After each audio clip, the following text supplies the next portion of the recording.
Delhi Capitals IPL 2027 కోసం players ని release చేసే ఛాన్సెస్ ఎక్కువగా ఉన్నాయి. ముఖ్యంగా ఈ సీజన్ లో ఆశించిన స్థాయిలో ఆడని ప్లేయర్స్ పై టీమ్ మేనేజ్మెంట్ అయితే ఆలోచించే ఛాన్సెస్ చాలా వరకు ఉన్నాయి. అయితే అందులో మొదటగా వచ్చేసి పతున్ నిషంక.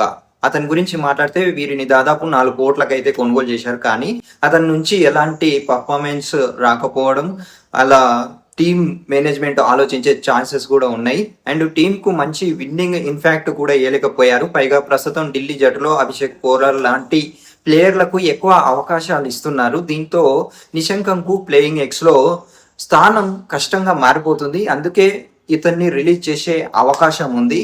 ఇక నెక్స్ట్ కేఎల్ జంషన్ కూడా రిలీజ్ లిస్టులో ఉండొచ్చు. వీరి బౌలింగ్ ఈ సీజన్లో పెద్దగా ప్రభావంతం చూపలేదు.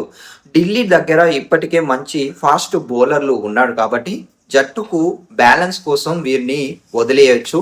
ఇక నెక్స్ట్ కరుణ్ నాయర్ గురించి చూస్తే ఈ సీజన్లో పూర్తిగా ఫెయిల్ అయ్యారని చెప్పాలి. బ్యాటింగ్లో కన్సిస్టెన్సీ లేకపోవడంతో పాటు టీమ్ కాంబినేషన్లో కూడా పెద్దగా అవసరంగా కనిపించలేదు. అందుకే వీరిని కూడా రిలీజ్ చేసే అవకాశాలు స్ట్రాంగ్గా కనిపిస్తున్నాయి.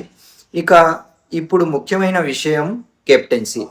ఢిల్లీ క్యాపిటల్స్ కెప్టెన్సీ ఈ సీజన్లో చాలాసార్లు విమర్శలు ఎదుర్కొంది. బౌలింగ్లో మార్పులు, బ్యాటింగ్ ఆర్డర్ నిర్ణయాలు, ప్రెజర్ మ్యాచ్లలో స్ట్రాటజీలు అంతగా వర్కౌట్ కాలేదు. అందుకే చాలామంది అభిమానులు, ఫ్యాన్స్ కెప్టెన్ మార్చాలి అని అడుగుతున్నారు. అయితే నా అభిప్రాయం ప్రకారం ఢిల్లీ వచ్చే సీజన్లో కొత్త కెప్టెన్ గురించి ఆలోచించే ఛాన్సెస్ ఎక్కువగా ఉన్నాయి. ఇంకా ఎందుకంటే ఐపీఎల్లో మంచి కెప్టెన్సీ మ్యాచ్ ఫలితాన్ని పూర్తిగా మార్చేస్తుంది, తిప్పేస్తుంది. టీంలో యువ ఆటగాళ్లకు ఎక్కువ అవకాశాలు ఉన్నప్పుడు బలమైన లీడర్ చాలా అవసరం. అండ్ సరైన కెప్టెన్సీ వస్తే ఢిల్లీ మళ్ళీ టైటిల్ రేస్లో అంటే లీస్ట్లో కనిపించవచ్చు. సో దీని గురించి మీరేమనుకుంటున్నారు కింద కామెంట్ చేయండి.